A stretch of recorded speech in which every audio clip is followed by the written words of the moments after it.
Paano mag-move on? Baka yung ex mo, pinalitan ka, naging unfaithful sa'yo, ang sakit. Hindi naman kailangan yung hurt mo galing sa boyfriend. Halimbawa, boss mo, ininsulto ko sa harap ng tao, sa harap ng office mates mo. Ano naman yun? Pangatlong halimbawa, baka nanay mo lang. Stinging words. Sinabi sa'yo, wala kang kwentang anak, dahil sa'yo nahihirapan ako. Sobra naman yun. O kaya, how about this? Best friend mo, kinalat yung chismis tungkol sa'yo.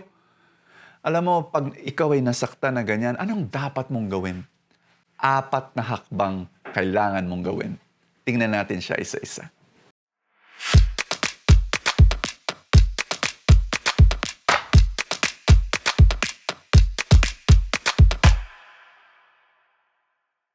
Number 1, grieve.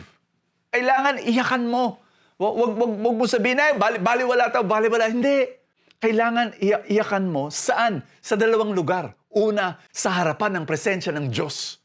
Kasi si Lord, nakakaalam. I want you to know that grieving is healing. Doon nagkakaroon ka ng healing. May proseso yan. Kailangan pasukan mo sa proseso. Hindi pwedeng bigla-biglang, okay na ako. Hindi. Hayaan mo, don't rush it.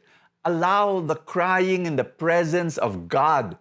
Pangalawang lugar, cry also in the presence of trusted friends, trusted family. No? When you're able to cry before the Lord and before others, you get healed. Number 2, forgive. Pero pagmasdan mo, yung forgiveness is step 2. Kailangan step 1 muna. You cannot give what you do not have. Yung step 1, grieving, you're saying, may mali na nangyari.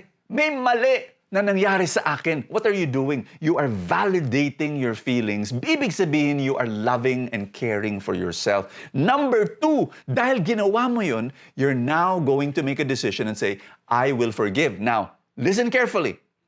Forgiveness is not a feeling.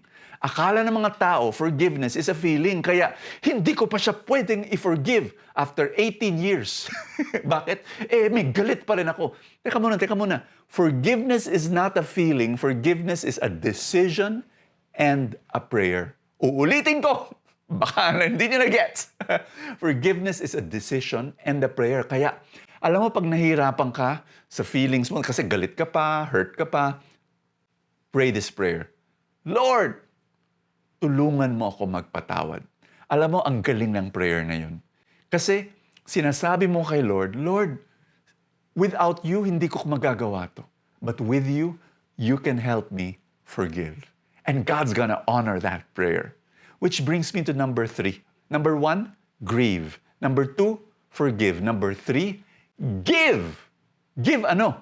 Blessing. Ay, Brother Bo, ayoko nga. Sinaktan na nga ako. Hindi, ganito lang. Simple lang to. Maniwala ka. Ano man ang binibigay mo, babalik yan. Kaya yung mga curses na natatanggap mo, yung mga hurts na natatanggap mo, babalik yan sa mga taong nagbigay ng curse sa'yo. Tandaan mo yan.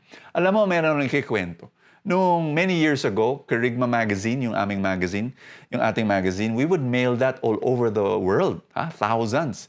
Alam mo, ngayon pala digital na, halos yung iba.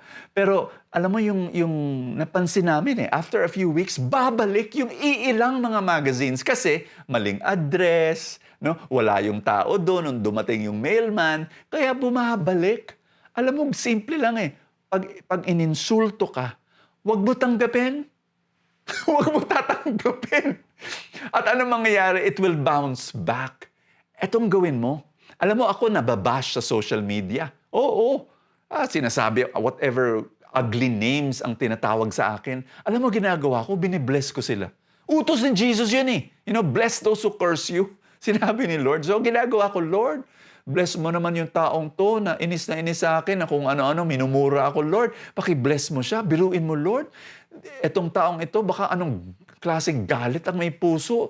Puso niya, Lord, punong-puno ng galit. Tsaka Lord, ibang klase to, baka nagsasuffer siya ng ano-ano mga trials. Lord, paki-bless mo. Alam mo kung ang sarap ng pakiramdam ko.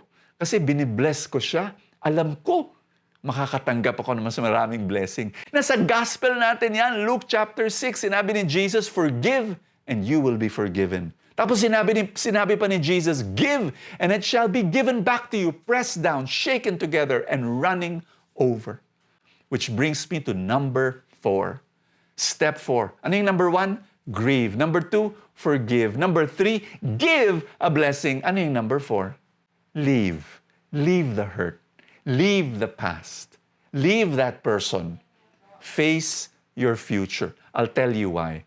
Makinig ka ng mabuti. Ha? Your future is brighter than your past. Maniwala ka. Yung ex mo, iniwan ka, it's his loss, not yours. Bakit? The best is yet to come. Maniwala ka. I want to pray for you right now in the name of the Father and of the Son and of the Holy Spirit. Lord, I pray in the mighty name of Jesus that you heal the hurts of my friend. And I pray that you give him the power, give her the power to forgive and to move on. In Jesus' name. Amen and amen. In the name of the Father and of the Son and of the Holy Spirit. Amen. Meron akong librong sinulat, God, Why Does It Hurt? If you've been hurt deeply, grab this book from our online bookstore. Maraming salamat. Sa mga, gusto ko magpasalamat sa mga full-tank supporters, for sharing in our mission. Nakakatanggap kayo ng full-tank Saturday and full tank Sunday bilang pasasalamat na kayo ay nag-share sa ating mission. There's a button below this video sa Facebook nakalagay support now. Come and join and become a full tank supporter. Maraming salamat rin sa mga nagpapadala ng stars. God bless you. I will see you tomorrow.